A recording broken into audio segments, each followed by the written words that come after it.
coasters flat. We going ocean black. We going rhythm and blues. So to my toes intact. How about the being told I'm not supposed to brag? Nobody fought. I got a truth I know was facts. We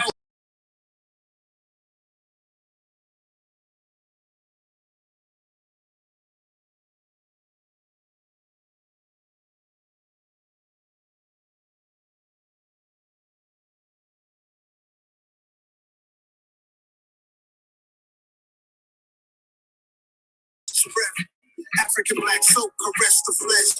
Superfly the Mac, sit and fly the lack. Take the boat on the water, history talk. Florence, is that your background music? Let me stop. You get the message.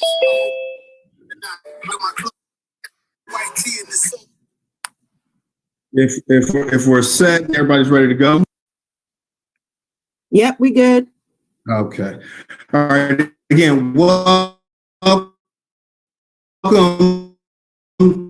to having communities. We started with Central Park. Last week we had a conversation about Villa Park, and this week we'll be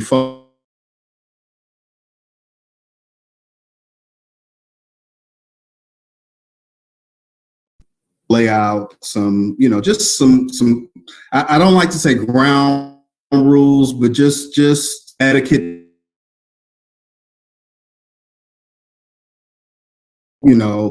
tonight, share your truth,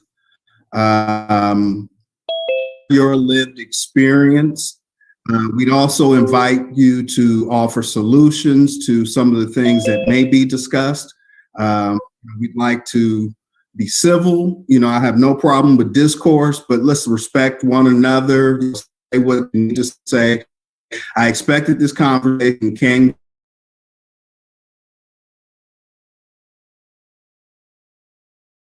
for anyone.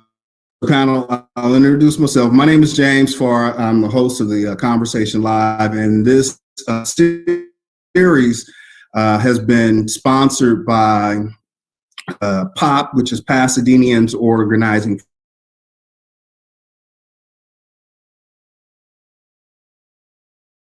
The Community Clergy Coalition and Endalon. And so I'd like to thank them for their leadership and organization. Our organizer, Florence Anang, is on here somewhere. And so what we've done is we've invited members of the community who are pretty in touch with things that are happening in the community. And so our first panelist is a guy that I absolutely love, got mad respect for, always has a good word for me, is Chris Finney. And we'll bring Chris into the conversation in just a second, but I will Bernard, who's also with the NAACP. And so there are also monitoring the chat room is Brother Horace Wormley. And Horace is going to be facilitating your questions, your comments, bringing them into this this conversation. So let's go ahead and let me just also, for full disclosure, we've invited members of Pasadena Police Department to participate in this, but only in a listening capacity. We're debriefing with them weekly, and we're working on other things that will come online as a part of this series, but I just want to let you know that they are present. This is an opportunity for you to share, as I said in the very beginning, your truth, your concerns, your solutions.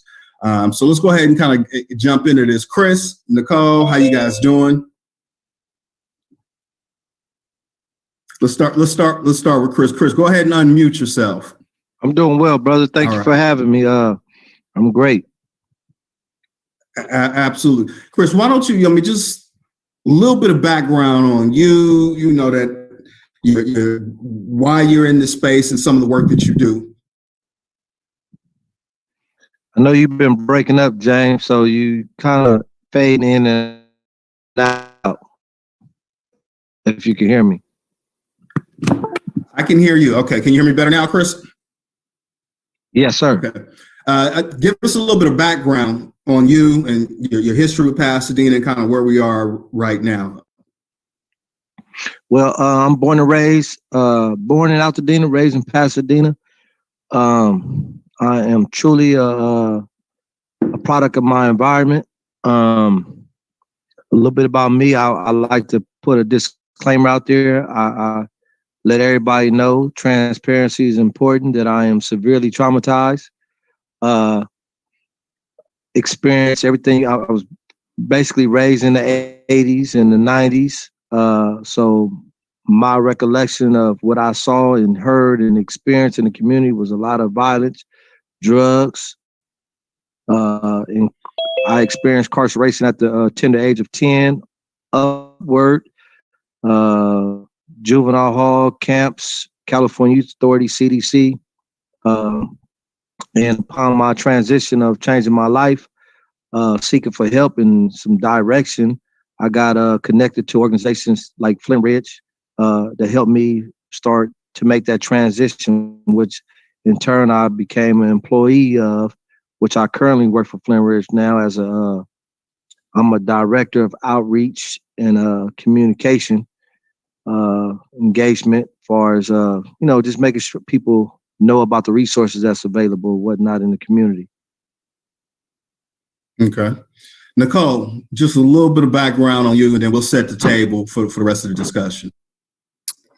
Good evening. So my name is Nicole Bernard. I'm a lifelong Pasadena resident. I was born and raised, and I went to what I call the official high school of Pasadena, aka Pasadena High. I came through some of Pasadena's organizations, such as Day One. I came through there since the age of 12 and worked on a lot of community engagement and public health stuff. But I later served on a statewide youth board. I actually worked at Flint Ridge back when. Thank you. I actually worked at Flint Ridge back in high school, managing the board campaign, which worked to connect youth to local and free events going on in Pasadena. And then now for a career, I work in public health. And I'm here as a resident of Pasadena.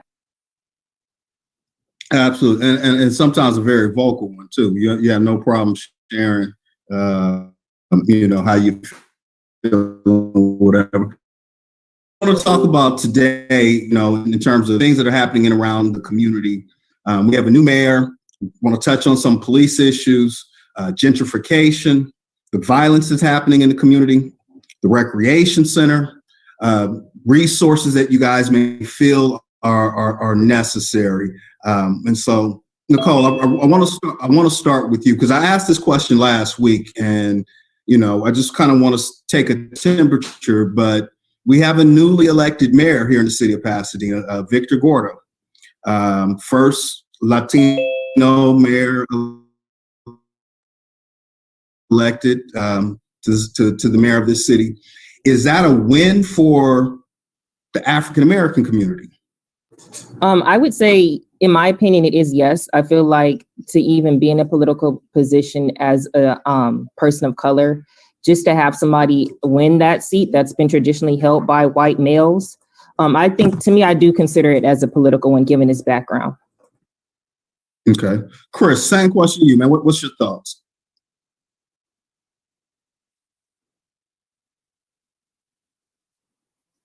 I believe it's a great opportunity, but just to be honest and upfront, I'm very neutral when it comes to political affairs, but I believe Victor Gordo is a good person. I believe his heart is in the right place to really uplift and make our community a better place. Okay. Policing is a big issue, Chris, in the community. And so either through your own personal experience, or what are you kind of hearing? What's like the sentiment and the interaction between law enforcement right now and the community?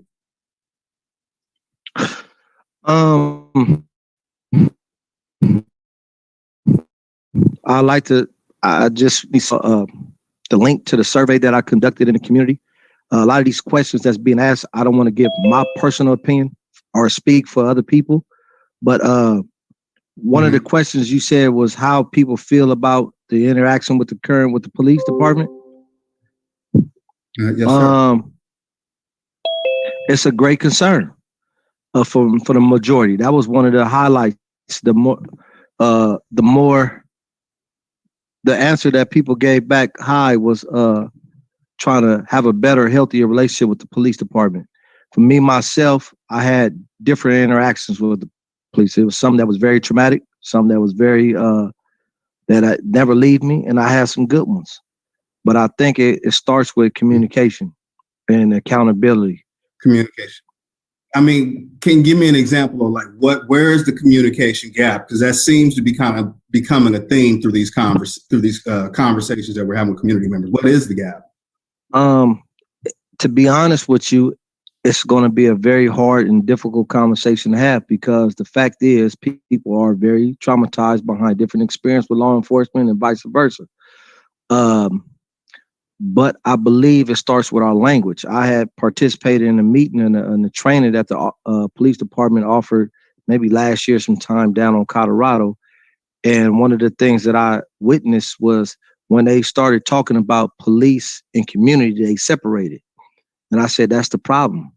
Until we can understand that we are one community and everybody's a human being, we need to put a human being face. And I'll be honest, in those meetings, I tell them, I'm very uncomfortable, but I understand the importance of creating a dialogue so police can understand where I'm coming from so I can have a better understanding where they're coming from. Their goal is to get home safe just as well as mine. My goal is to get home safe to my family and loved ones too.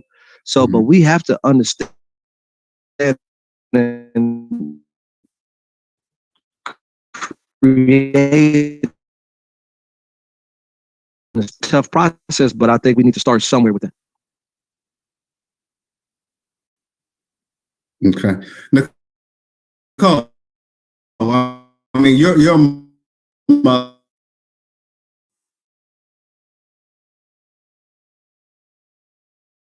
interaction, what are the things that you're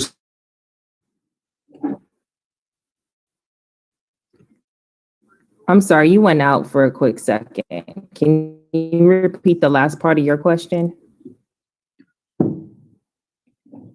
Oh boy, am I having okay? I didn't I'm hear saying your part of mother your question. and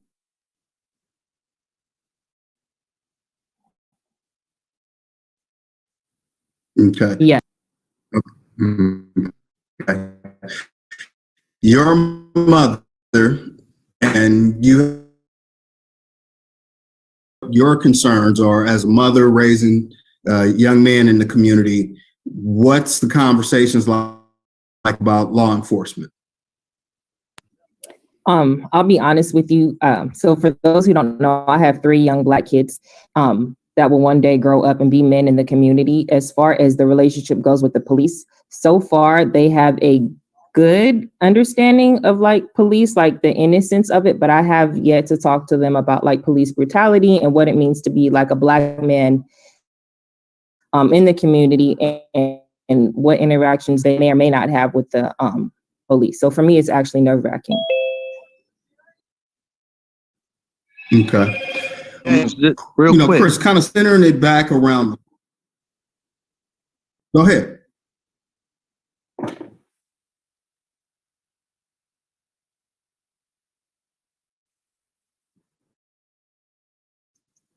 Go ahead. I'm listening to you. You need to, I didn't hear you, Chris. You need to unmute yourself.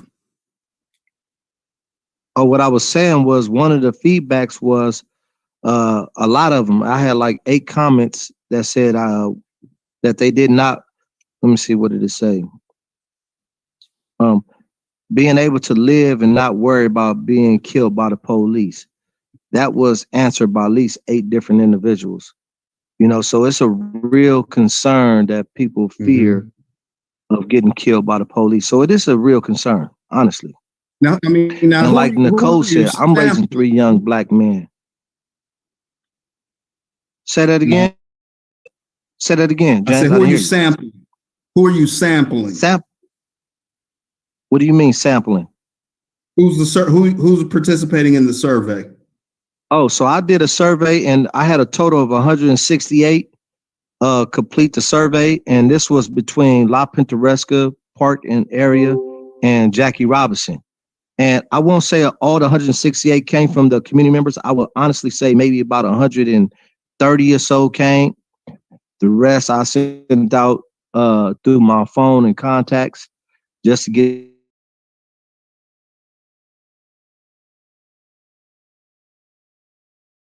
come on here and speak for Chris. I do have my own experience, just like Nicole. I'm raising 3 young black men. I was pulled over not too long ago, and I remember my son asking me, like, I'm telling him to be quiet. And he was concerned, like, you didn't do nothing wrong. That I said, well, this is not the time to be combative.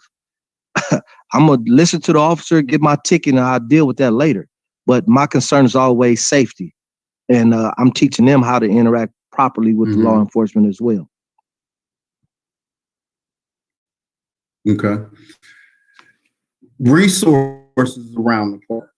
What are some of the gaps? Because I know you work with Flint Ridge, and what are some of the common things that you're hearing that you feel community they need? Well, some of the top list was affordable housing with rent control, a lack of strong education, and gang and community violence was some of the biggest concerns that came back from my survey.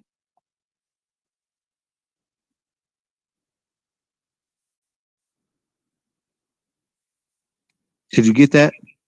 Nah, you broke up. I switched lines. I'm sorry. What'd you say? I said some of the top, when I did the survey, there was a lack of affordable housing and rent control, a lack of strong education, and gang and community violence was some of the top concerns from the community members. So this is what's on top of their list. Okay. Now, in that survey, were there solutions that were offered from people? Yes. Well, the top one was relationship building between community stakeholders and policymakers. I had about 64 that did that. Prevention and intervention programs, vocational training. Those were the top that as a solution to some of these concerns, as well as employment. Okay. Did they touch on any gentrification? Did you ask them how that, because you mentioned affordable housing, how is that impacting people in community? Well, I would say that not specifically to gentrification, but if they don't have employment and there's no affordable housing, how could they be here? That's the truth of the matter. It's very self-explanatory to me. That's what I got from it. So when we talk about employment opportunities as well as affordable housing, the people that have been rooted here cannot even afford to be here. Okay. Nicole, you're a millennium, how is like gentrification impacting you, as you're seeing Pasadena change, and then, maybe what are some solutions that you can offer for it?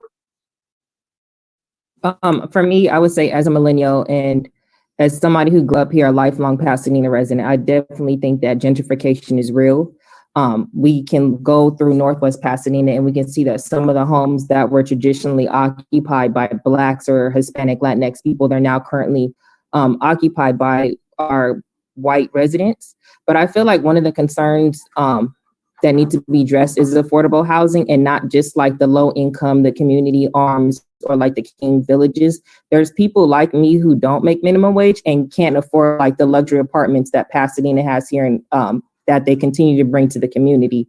So I would say something along that, but also to more options to buy here that are like affordable. Okay. Yeah, more options to buy here that are affordable, because there's, like I said, there's millennials like us who grew up here who believe in the community, want to stay, but unfortunately we're having to live with like our moms and dads or like multiple generations of people in one house in order to Okay. Chris, I want to get back to, because just a minute, we'll kind of turn it back over and really I see questions coming into the chat room.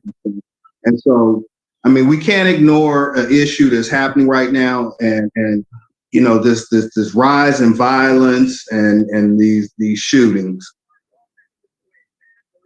What's happening? I mean, what's going on? All right, talk to me. I'll talk back. Is that a question to me? That was a question to you, but I think Alan Edson just unmuted himself. Mm-hmm. That is a real tough question. It's a combination of things. In my opinion, it's real layers to this.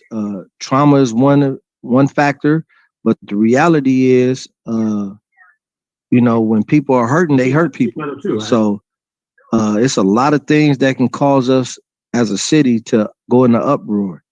And, there's nothing that I could specifically say and speak to that. It's just a matter of how do we be proactive and provide resources and opportunities for folks to not engage in this type of behavior. Mm-hmm. That's what we be talking about. Mm-hmm. Yeah. I mean, Nicole, you see it through your lens, again, in community. Like, how is that impacting you and others that you know in terms of how they're moving about in the city? I would say there's some hesitancy just to move around, but basically just echoing what Chris said. I feel like with the uproaring of shootings and stuff like that, I feel like that has to do with the lack of resources or maybe even the lack of opportunities that are here or just even available for people to improve their lives. One thing I will, Nicole, is I would like to add on this, and especially with people that with listening ears. When it's an uptick in violence, we get a lot of people who are reactionary to that violence, but when things die down, where do they go? Where are they at? You know what I mean? So that's when the real work happens. That's why I'm proud to say that we are, and I say we, I'm speaking for people that I work with outside of just Flint Ridge. We out in the community when there's no violence, when there is violence, during the violence and after the violence. We are very consistent on that. And I think it takes a collective of a body to be present, to be able to combat some of the violence that's going on in the community. But again, it takes all of us, period. Okay. The rec center, Jackie Robbins, because I know it means so much to so many different people in terms of growing up here in the city. What are people saying? What's needed at the park? I mean, you've talked about jobs, you talked about housing issues, and these are long-term issues, if you will. But we have a rec center right now. I mean, is it the same rec center it was? Not, I'm talking about physical appearance because obviously it's new. But some people say you can't even use the park if you live in the community. Well, it depends on how you're trying to use the park, to be honest with you. But yeah, if you need a membership to go inside the weight room or go inside the gym, and COVID, we can't dismiss that. That has altered everything, So the reality is, when things get somewhat normal, what is that going to look like for the community? And out there feeding the people, where we providing resources and whatnot, and just dialoguing with people. People have different opinions and thoughts. It's amazing the ideas and the creativity that folks have about bringing more resources to the community. People talking about the skating ring, supporting little leagues where the parents don't have to pay, doing more camping programs. All of this is being said amongst the people that utilize the parks. But what does that look like as far as implementation? It takes a lot for us to do that. Okay. Nicole, I mean, like you said, you're a mother of 3 boys. I think. Are you fine? I was gonna say, I think Chris said it well, but I also feel too that when it comes to the implementation and creation of new programs and resources for the city, that I feel like sometimes that it's lacking the residents' point of view. We see at Robinson Park and others. Like, I feel like with Robinson Park, I feel like we had this great thing that was created from like a city standpoint, but from as a resident standpoint, as far as like what resources we need, or maybe like how we can access the park. It's not always created from the residents' point of view. I know Chris and I, we were having a conversation, I think it might have been last night, and we had talked about like basketball, and for the Black community, that being, for some Black men, let me say that, it's typically used as a stress reliever. And so like, I guess for maybe like lack of a better word, maybe creating like a safe space in that area, since we have that new gym for people to go shoot basketball. But like he said, we're in COVID right now. So what's that going to look like? Right. I mean, right now we have a chance to reimagine things, right? And kind of identify, all right, that didn't work before. What is it going to look like, coming back on the other side of it? So I want to introduce Florence Anang, bring her into the conversation. And then Flo, I think we also have some other folks that are going to join in, may want to ask some questions. Are they with us? Not as yet, but we can keep moving. Okay. So let me bring Horace into the conversation. And Horace, you there? Yes, sir. How you doing, James? Oh, man. Thanks, brother. Thank you again for joining us. My pleasure. I see comments are coming into the chat room. And so we want to, at this point, start opening that part of this evening up. So what are you seeing in the chat room? Actually, the very first question was probably one of the best, which came from Michelle White. And she asked, what is being done with the info that is being gathered here? And I think that's a very pertinent question, especially for me.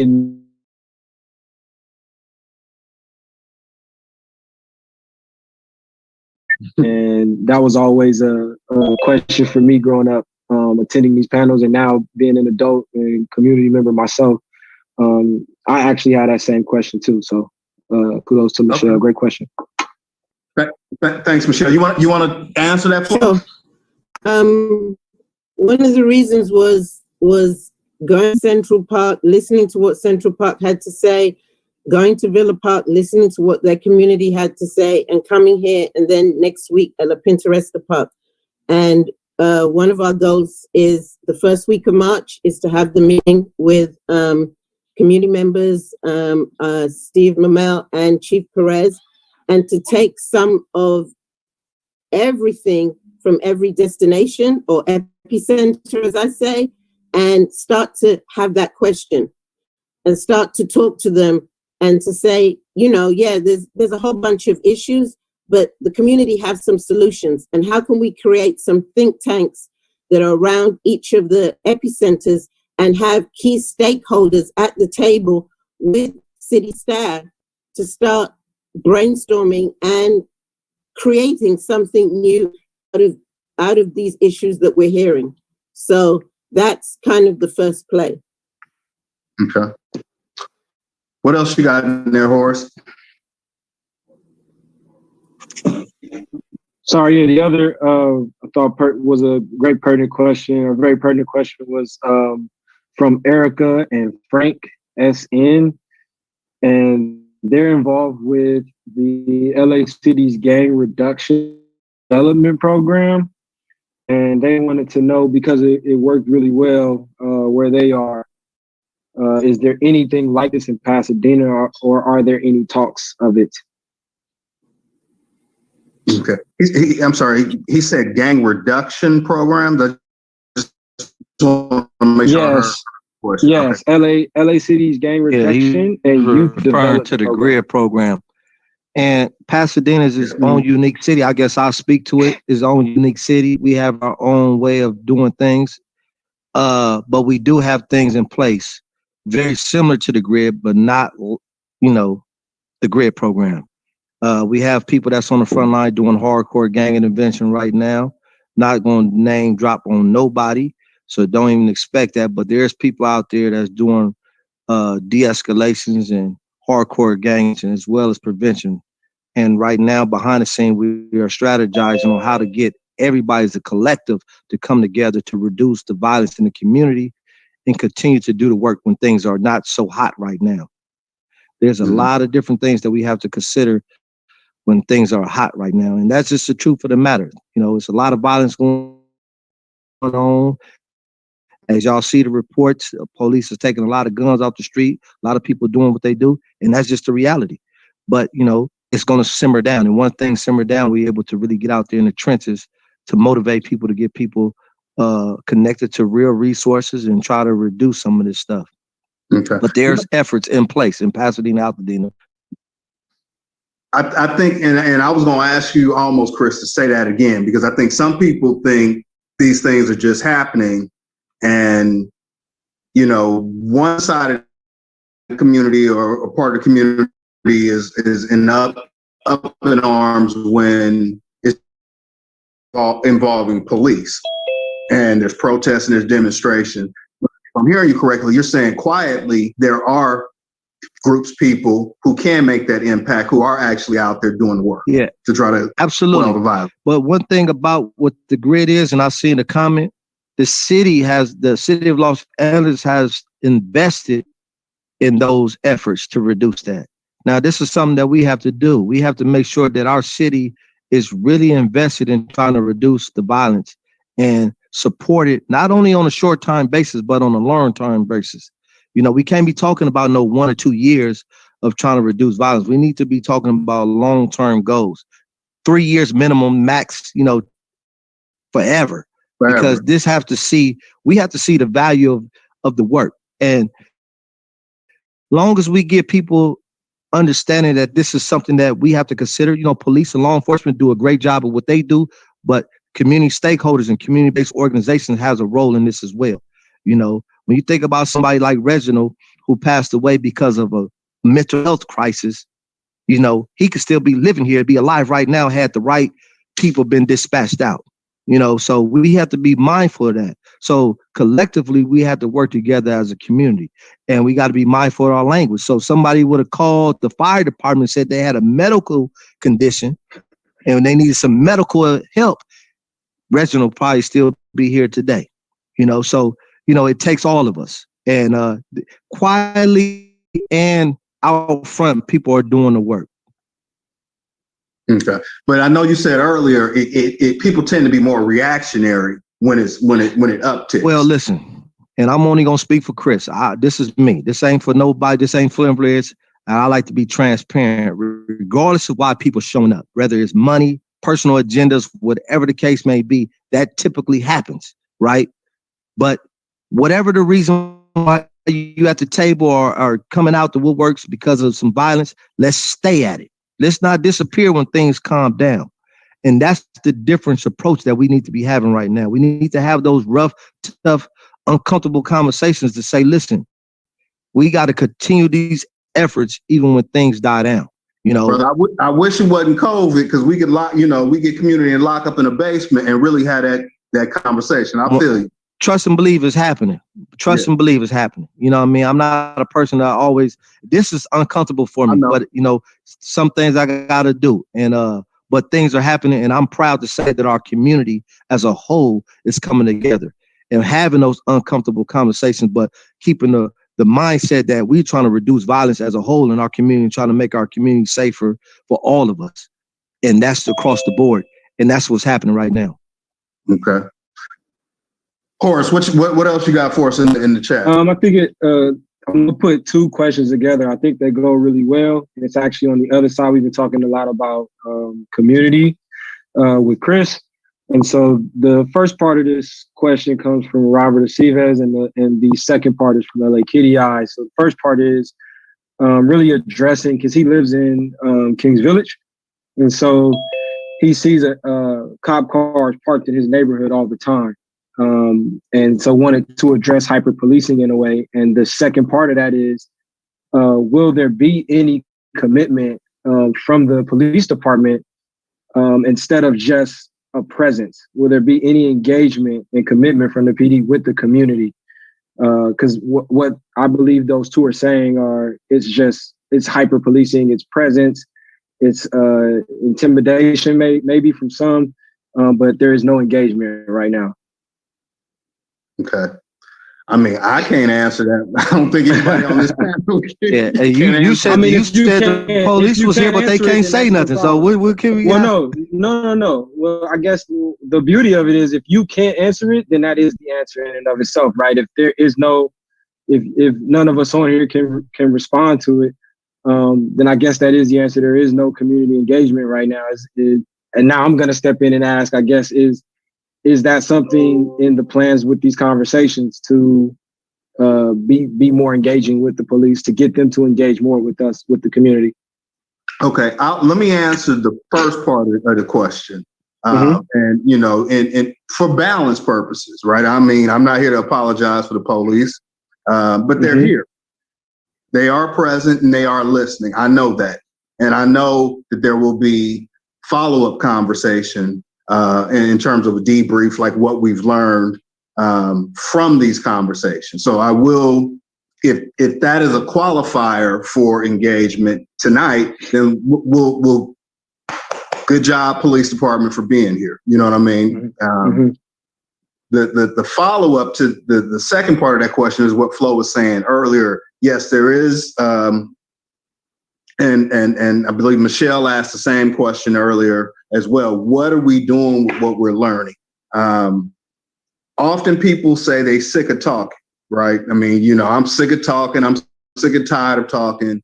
And I get sick and tired of talking, but I'm going to continue to have conversation until we get to some resolution, you know, and it's not my resolution, it's community resolution. And so we do intend to take this information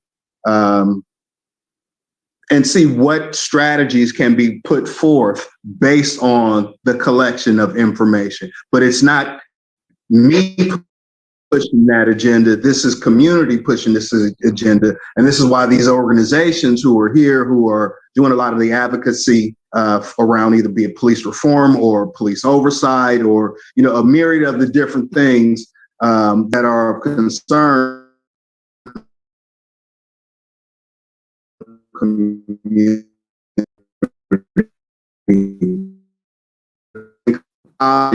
We all have to collectively do, as Chris was saying.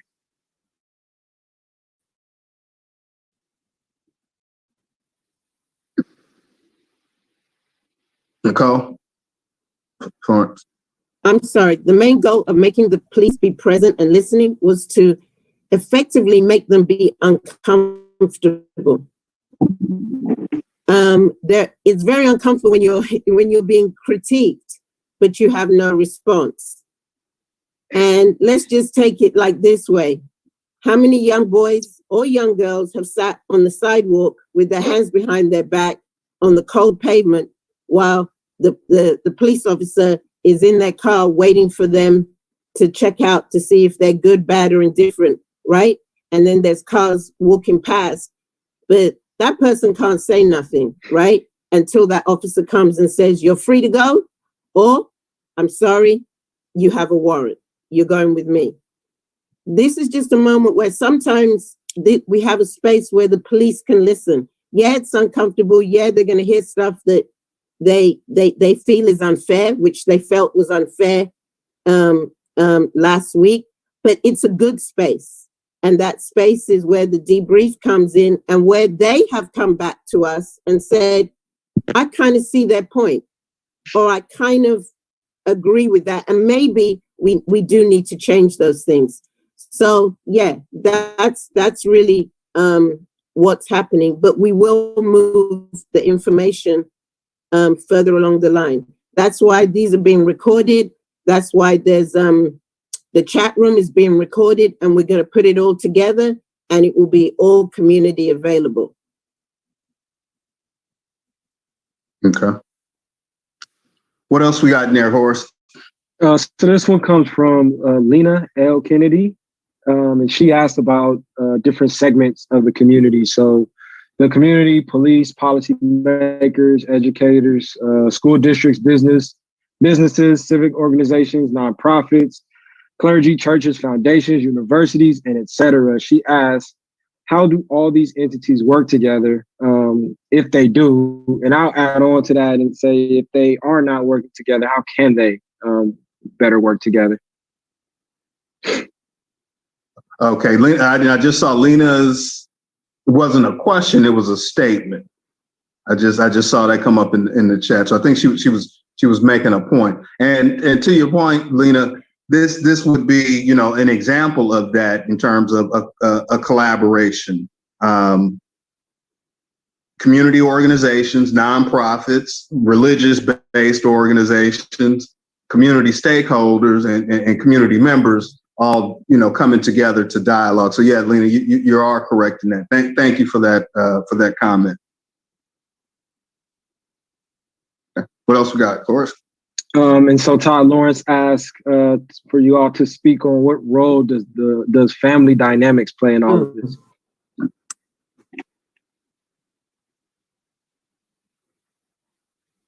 Which one of the panelists want to take a stab at that?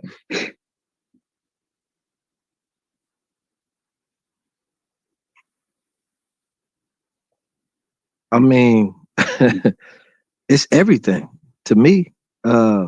It starts in the household.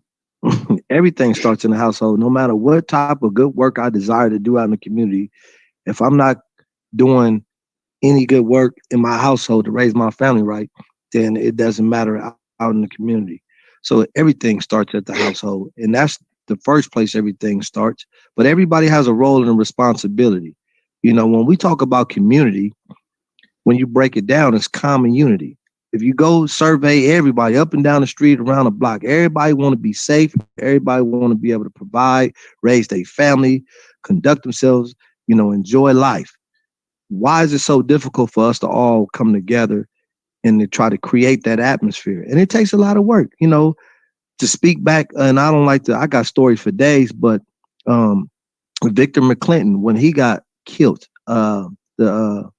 on Christmas Day. I forgot what year it was, but you know, I happened to be not too close from the scene, and I found it so.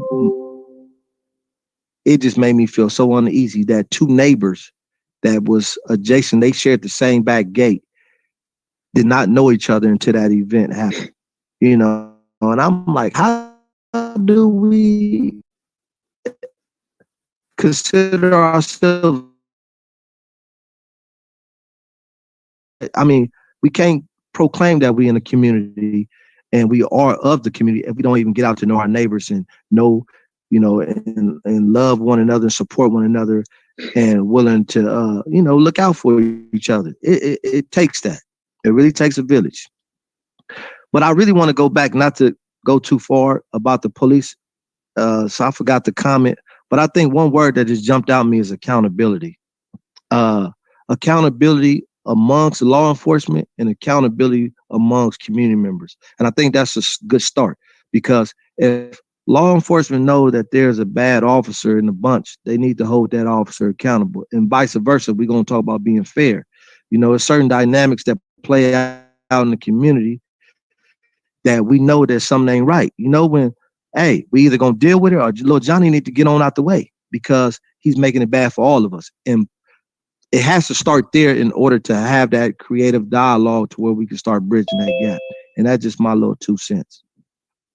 I was just going to say, just to answer that, I feel like family dynamics is important, but I also feel like what else is important is addressing like the systematic racism that we have going on here and the lack of resources that are readily available for when, like somebody mentioned, like when somebody loses their job or somebody loses a parent. And then what Chris said, I feel like it's not just about accountability, but also communication and also being open and willing to have those difficult conversations. And then I feel like also too, being willing to heal and move forward and not just hold on to the past, but using the past to move forward and to really propel us.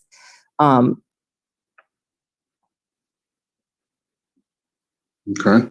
Thank you, Nicole. What else you seeing in the chat, Horace? This is a good one from Caitlin Gallagly. Sorry if I mispronounced your last name. She says, I'd love to know what actionable steps there are for folks who want to become further involved in future and further in conversations, but also actions that can further engage these various arms of the community especially in the age of COVID when communal gatherings aren't possible? Okay. That's an excellent question. I mean, in the chat, if we could have, the branch put their information, Pop put their information, Flintbrit, this is a collection of, individual and collective groups doing the work. And I'm sure you and there is space for you to work and serve, within those organizations. I know the branch has a social justice and criminal justice reform. I mean, so there's places that you can, align your interests, your passion, and your advocacy. And if we can just put that in the chat.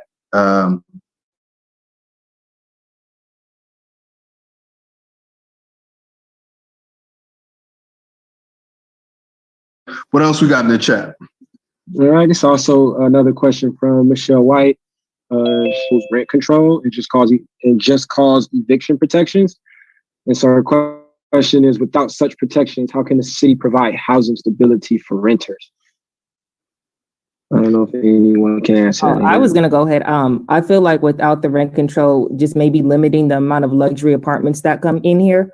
I feel like we have, and I'm exaggerating, but there's thousands of luxury apartments, but how many of those can be occupied by the people who live and work here and grew up in Pasadena? I know there's a couple of them that are like half occupied here, but it's like, who can afford rent that's $2,500 a month and then don't have kids, because that's a whole nother thing that you have to deal with, and then having to do resources and all this other stuff. But I really feel like by capping like luxury apartments and making them what I guess the world calls affordable, I call them regular housing for regular working class people. But that standpoint.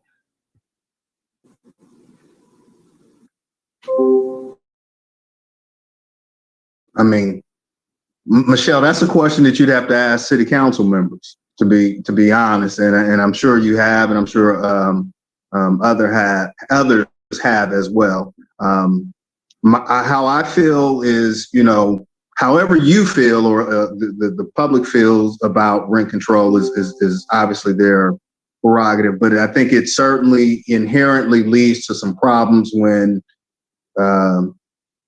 our council has to legislate on an issue, and there potentially could be a conflict because some of them, not all, some are also landlords. So, but that's a council thing. I don't think, we certainly can't answer that, but it does impact the cost of living here. So what else we got in there, Horace? So one just popped up from David Chavez. His question is, what do the panelists think are solutions opening up democratic spaces for community to have decision-making power? Do folks think the Northwest Commission, which meets at Robinson, is actually representative of a space for community to impact change? That's an excellent question. Maybe before one of the panelists takes an answer, I don't know if anyone in the chats or a member of the Northwest Commission, if they want to chime in. But Nicole, Chris, you got a thought, opinion? No, I don't have one.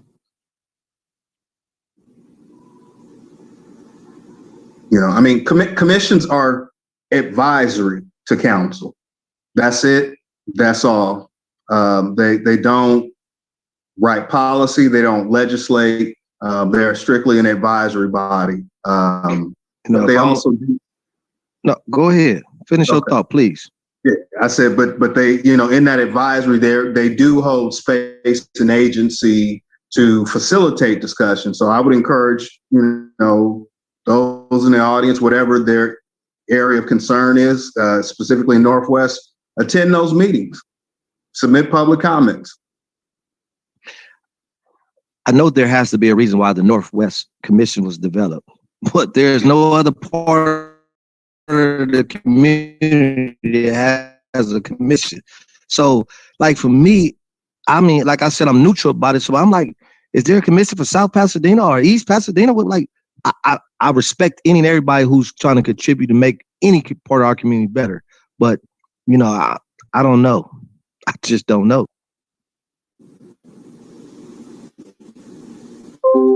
Okay. Interesting. Yeah, I mean, like, I would just suggest, you know, you guys get involved with the Northwest Commission, you know, to better understand, you know, what they can and what they are doing, what their agenda is.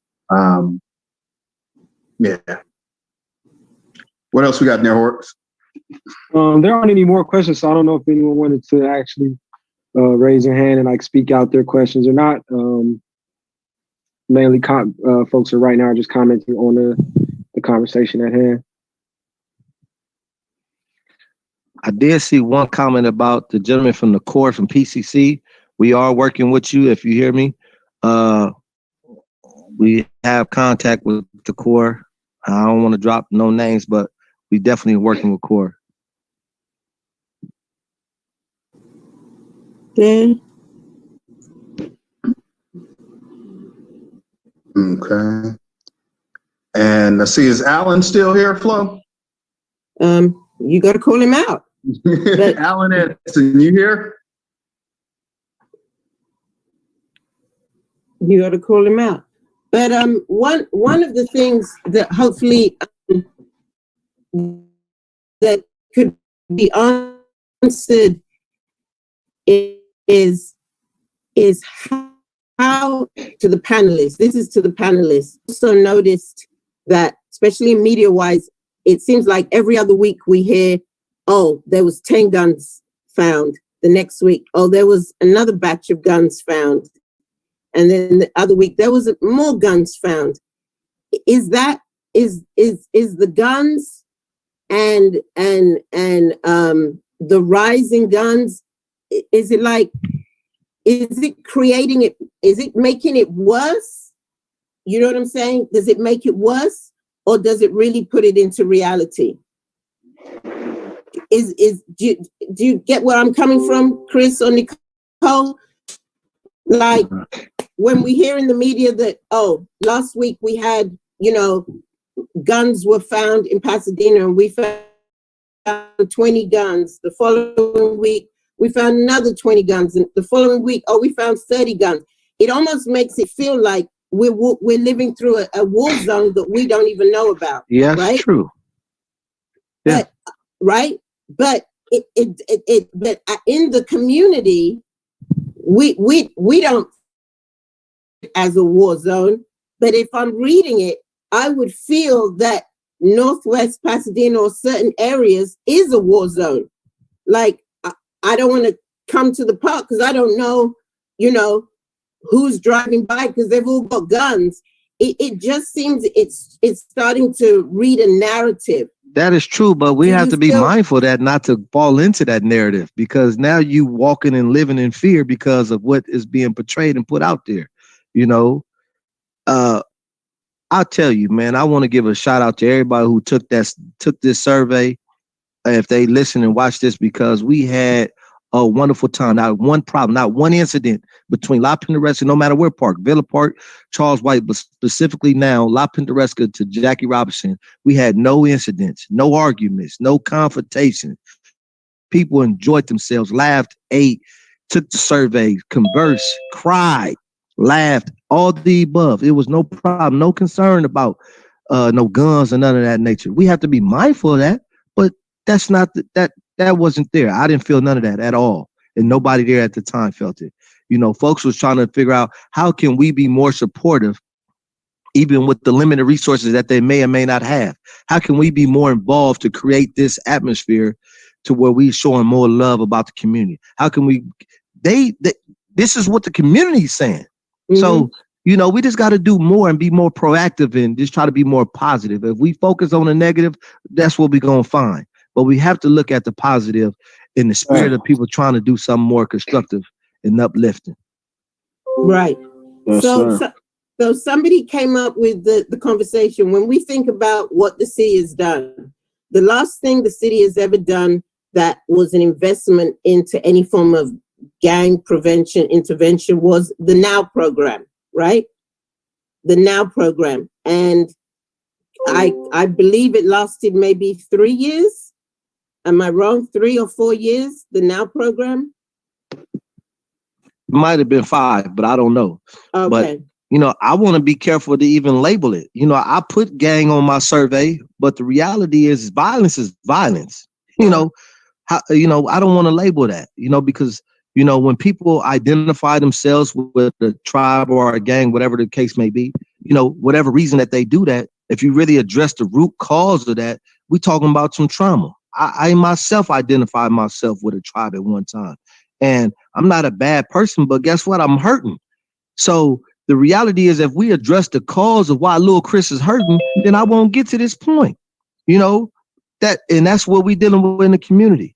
So we have to not look at our people and categorize them as gang members. These are just human beings that may not be in the healthiest place that they want to be in. But how can we provide a resource that can be beneficial to them to make a transition? That's how we should dialogue it, period. You know, because a lot of people label us. And once you get labeled, it's hard to come up off them labels. Okay.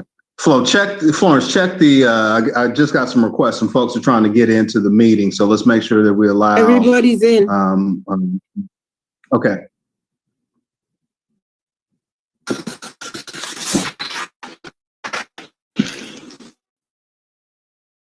Thank you. There was a question, I believe, from Jose Madera, that provides services to many Black and Brown families in Northwest, but especially working class families. What do the panelists think about the Los Robles Development Project, and how will it detrimentally impact the community? So I'll go ahead and start. I think last week the panelists said it really well about how beneficial that 99-cent store is to the community for those who don't have cars or like just lack resources. That's most likely the nearest grocery store for those who are walking distance or maybe can't afford whatever else is around them. But I feel like as far as that housing coming over there to the 99-cent store, I personally don't feel like it's a good thing. I don't support that it comes over there. And I feel like if you, I was on the meeting last week, I believe it was last week. And to me, it's just another luxury apartment that's going to come into the community.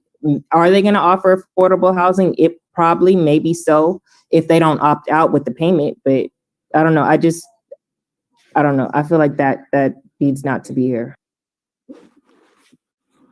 Okay. I see a comment, but I want to frame it up in a question for you, Chris, because it's more of a statement. But the statement is from John Doyle. I want to train people in clean jobs, solar, electric, vehicle charging from community to offer solar panels on buildings. We should be doing this now. So the question I want to ask you is, are brothers in the community receptive to vocational opportunities? Because our chief has said numerous times that the issues are social, economical, which we've all kind of identified tonight.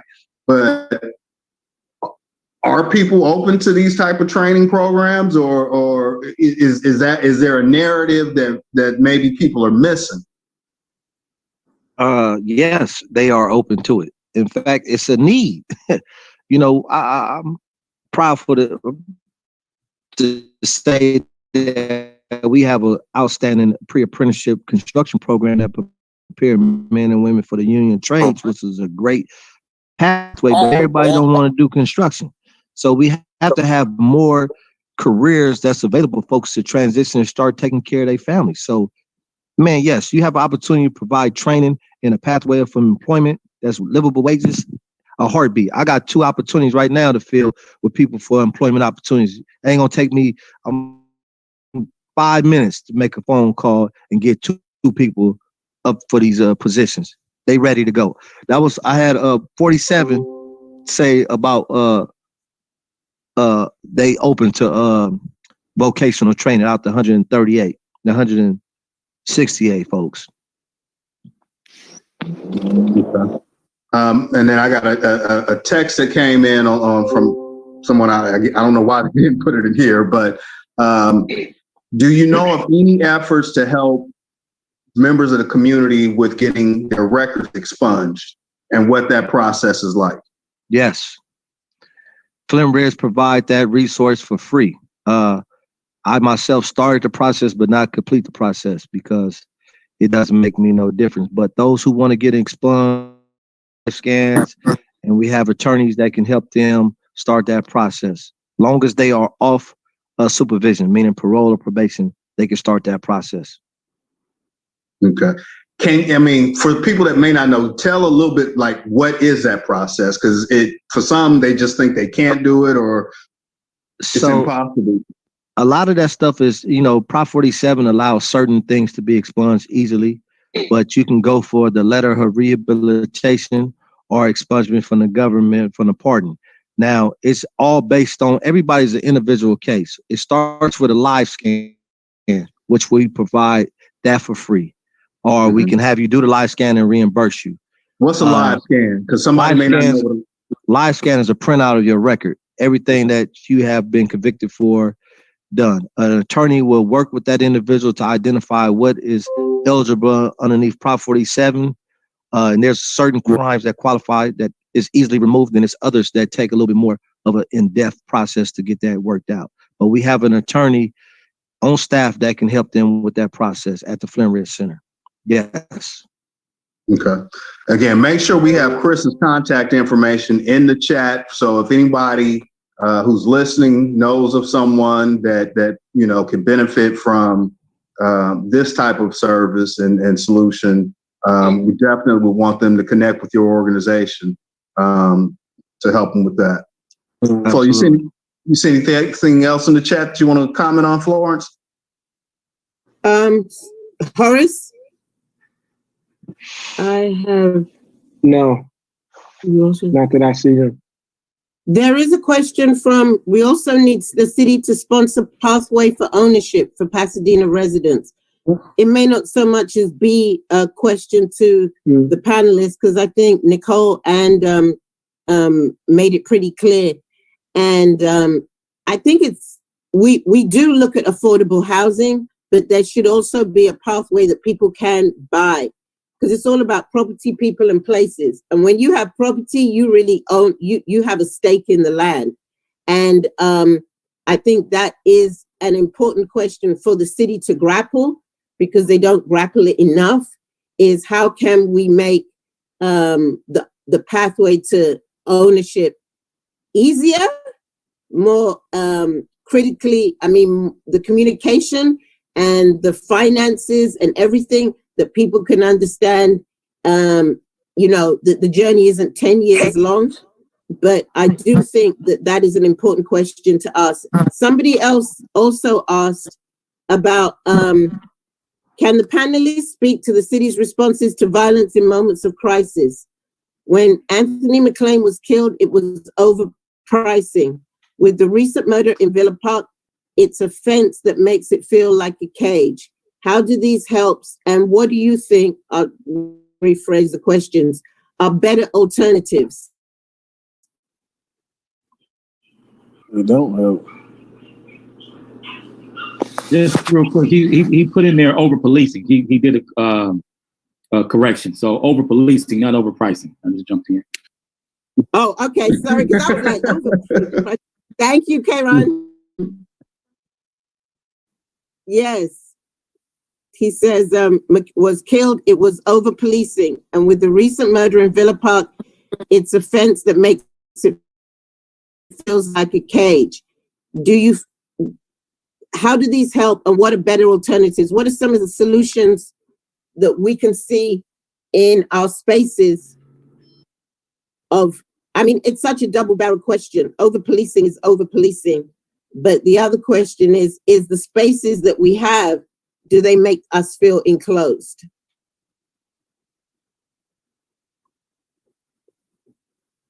And Kayron, I can ask you to jump in too.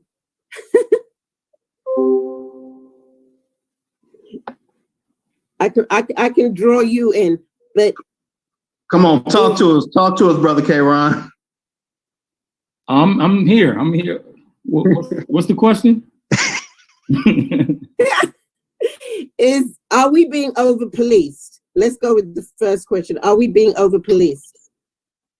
Well, I mean, don't get me talking about that, but I'm sorry, go ahead. it has everything to do with relationships. Like Chris was talking about. We're talking about being in a community. It has everything to do with relationship.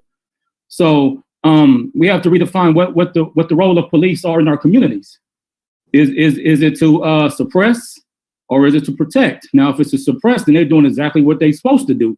Because if it's to protect, then that means in order to protect, there has to be some established relationship, and then we need to reevaluate what that looks like. So, in my opinion, yeah, I mean, it's over policing everywhere, absolutely, when it comes to our communities, but it has a lot to do with the relationships and what the agenda is, right now. Again, like what Chris was saying, if I don't know you and I don't have a relationship with you, then I have no ill feelings to suppress what you got going, So that's my take on that.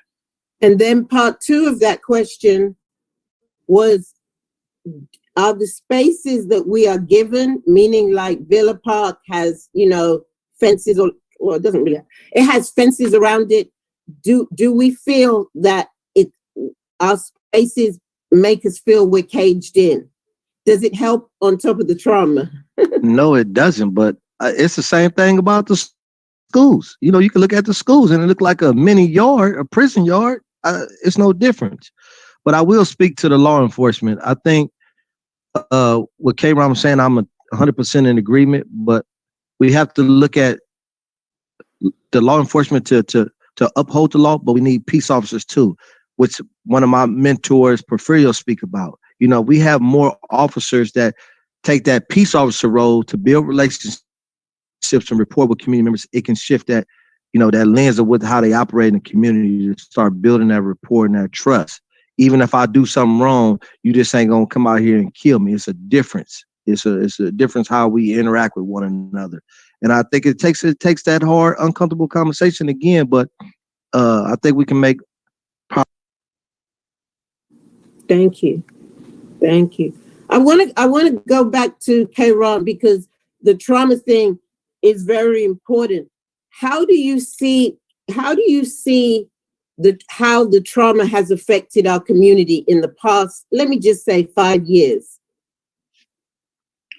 Trauma is a real thing, and it influences not only behavior, but it influences perspective. So again, the only true remedy to healing trauma is to create safe relationships. So we can have as many programs, curriculums, policies, laws. We could keep doing that. But if it's not helping build healthy relationships, then it's not healing the trauma. It's very similar to when you was talking about the gun situation. We could keep collecting guns all day, but it's not the guns, it's the mindset behind the guns. It's like if we had a health crisis in America and we said it's too many forks and we got to start collecting the forks. It's not the forks, it's the eating habits, right? It's the mindset behind it. So when we talk about trauma and things of that nature, it's a lot of different, it's a lot of healing that needs to take place. And most of the behaviors that we see are just maladaptive coping mechanisms. I'm trying to suppress this pain that I'm feeling and trying to, get away from what I'm feeling. And I'm gonna inflict, some counterproductive behavior in my community because I don't know what to do with all this trauma. Mm-hmm. So let's go back to the question that Chris said. If you're going to sustain something in the community and in the city, right, and the city is going to invest in it, what's the best outlook? Is it that 2-year investment? Is it that 5-year investment, or is it sustainable? Let's just keep going. And whether something bad is happening or whether something good is happening, we have a I don't want to say a program, but we have something, a track moving that all those parts can fit into. What do you say to that? Because it's important. Who is that to? You. Oh, well, absolutely. This is my opinion. Of course, I'm just speaking from my opinion, but definitely long term. You know what I mean? That's for sure. Because if not, like Chris was saying, then we're just being reactionary. You know, again, like when we talk about using health.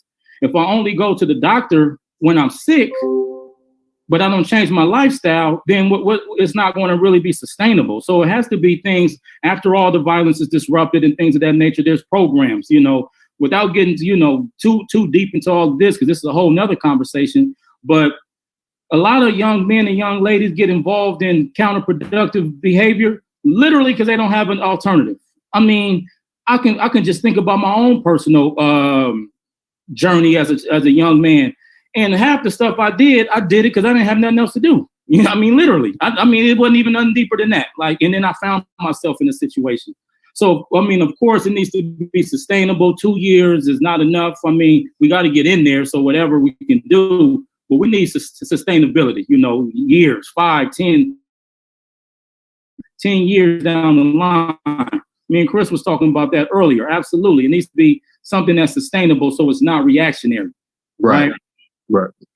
I mean, I just want to jump in there, Flo. I mean, and that is something that we have to really focus on what didn't happen and then kind of move forward, right? Because the reactionary action to it is not like these issues just showed up today. Like, this isn't the 100-year pandemic, the issues that we're facing as a community. And so we could be upset and really raise a lot of noise about what our leadership didn't do, because it's obvious that we're in a reactionary phase, or we could pause, look at where we are and say, that's it. Like, it has to change today. Like right now, I was crazy story, but I was buying a tree from my backyard and I asked the guy, when is the best time to plant a tree? And he said 10 years ago, because you can't expect the shade that you would aspire to today had you not done the work 10 years ago. So our leadership hasn't done it. They're reactive in many ways, and we see them throw band-aids and these kind of sometimes half concocted solutions just to check a box. If there's genuine concern, and part of this, and I'm just going to speak out loud, comes from the style of government that we have. When you have people who are tasked to lead our city, and I'm not speaking about our council members because they are our neighbors, they are our community members, but when we hire the best and brightest that may not necessarily live in community, they're not making decisions for Chris's kids or my kids or Nicole's kids or any other people's kids on this call. They're doing a job and filling a resume. And so we want to just find solutions in these conversations so we can move into an actionable step. I'm sorry. Go ahead, Flo. Hey, Chris, when you was doing the survey, what was the main thing that was probably upsetting or irritating? Like, what was one question that was like always coming up? Like, I wish this wasn't happening. Well, to be honest with you, I didn't have a long time to engage the people because I was cooking and handing out food. So I was having people scan the barcode to take the survey. But just having a conversation with people, a lot of people, their main thing was housing and employment opportunities. That was their main concern. Outside of, fearing the police might do something to them, having bad interactions with law enforcement. Those was the normal conversation. I have this on a regular, so it's not new to me, but I want to prepare myself to come on this platform and not just speak from Chris's perspective, but have a perspective from the community. So that's why we went out there to do those surveys. But to James' thought, I think it's important for the city to invest in the community to reduce violence and support the efforts in the work. But at the same time, I think it's important for us to do this on our own. We have to be creative enough to where we can generate revenue to support the work that we feel is important for our communities. With or without the support of the city, I would love, and I think the city sees the value of that, but we need to do that despite. And that's one of the things that I personally feel. It's some brilliant minds to talk to the brothers and sisters out there in the parks and the community. They some brilliant minds. They just need to be able to have a clear direction and a support system to get things done.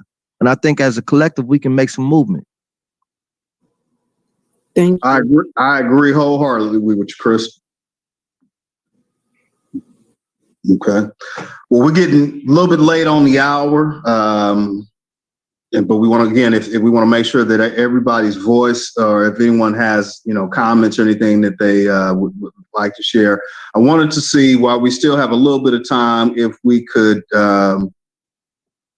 briefly ask the president of the NAACP Pasadena branch. I see Alan is in the chat room and he didn't respond. I wanted to see, Alan, if you can just come on just for a quick second and say hello. Hello. This has been a very informative session. I really would like what Chris Finney had to say. A lot of this change is going to require our change. And you look at other communities around town, they don't depend on the city to make their community work. And so, we got to think about, how we're going to, free ourselves as a collective group and use the resources that we have amongst ourselves. We kind of present a picture, that we're poor in a sense of money, and we are. But, there's so much creativity in our community that, we could transform that into positive resources. And so, I've heard the story about the gangs and bad behavior. I don't think we talked enough about what happens in families and how, families, do have some responsibility. But this is, generational things, and this just didn't happen recently. But I think, we need to, bring some new ideas to the table. I've heard these same conversations go on for as long as I've been involved, for the 8 years of NAACP. And so, we need to kind of, take the left turn instead of the turn we keep taking. And so part of that, is how we're going to behave ourselves. And if we've got love in the room, then we've got love everywhere. But the other thing, we have these conversations, and I know most of the people that are on the call here. And, this has been our commitment to see our community change and improve. But we also need some other voices around to contribute to how we change and improve. And so, we're at the branch, we're available every day, to add, what we can to the discussion, but also add energy to change some things. We're not rich, but, we're resource heavy. And so, my job is to really share the resources. And, Flo, you can put our number in the chat. You can put my number in the chat if you like. Because I'm here, to see our community improve. And I think, we have the ingredients to make our community improve. But we just got to be able to figure out, how we can hold hands together and not be a singular thing. And I don't know if you've heard me talk before. People always talk about ways how we improve. I think one of the first things for us, man, is turn off our televisions. And so I know I get some feedback on that. But thank you for the moment. Well, I appreciate you, Alan, and your leadership with the branch. And, collectively, we all are here to support each other. We're not going to turn our TVs off, but we're going to keep our Zooms on, because we got to stay in communication with one another. Before we get ready to get out of here tonight, again, thank you so much for you guys as an audience and the questions and comments that have come in. spending time on a Wednesday evening. I want to turn it over to Florence before we get ready to get completely out of here, and then I'll thank our panelists and Horace as well. But Flo, before we get out of here, any final words you want to give the update on or the next conversation? Good. Thank you, everybody. Thank you. Pass it back to you. All right. Can I say one thing? Who's that? K-Ron.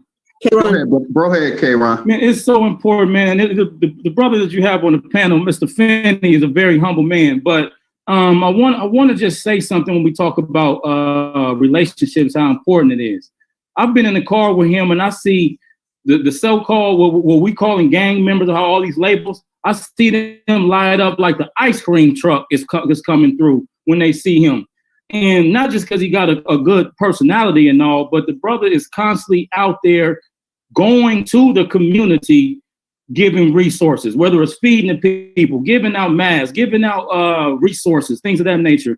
We all can't do what he does, but at the same time, that is a blueprint for what it takes. How when we say community engagement, that means we have to engage the community. Can't wait for the community to come to us. It's not going to happen because the relationship is not there. So I just wanted to say that just real quick. Nah, that's definitely true. Chris is, I mean, you spend 2 minutes with him and you love him, right? I mean, he's just genuine, good energy, good vibration. Ain't got a lot of words for you, but he gonna say what he mean and you're gonna get it real quick, so I do appreciate that. So folks, next week, sorry, just briefly, because K-Ron convicted me that I can't go amiss to say that we stand on the shoulders of Anthony Massingale, and everything that I probably know and who I am is because of that man. And I'm truly appreciative of Chris and K-Ron and so many others in the community for allowing me into the space and helping me to navigate what I don't know and what I need to know.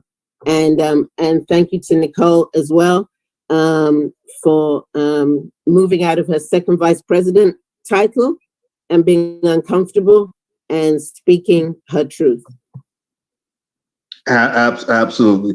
Something I just saw in the chat, and I didn't see the name because it went scroll by, but this Monday, the 15th of February, would be the sixth month, and I don't like saying anniversary, but memorial of Mr. Anthony McLean's homicide. And there is a memorial at 3 p.m. at La Pinnaresca Park that it looks like the public is invited to. Next Wednesday, same time, same Zoom link. We'll shift the conversation just up the street and with some stakeholders from the La Pinnaresca Park community. Again, I thank you all for spending time this evening.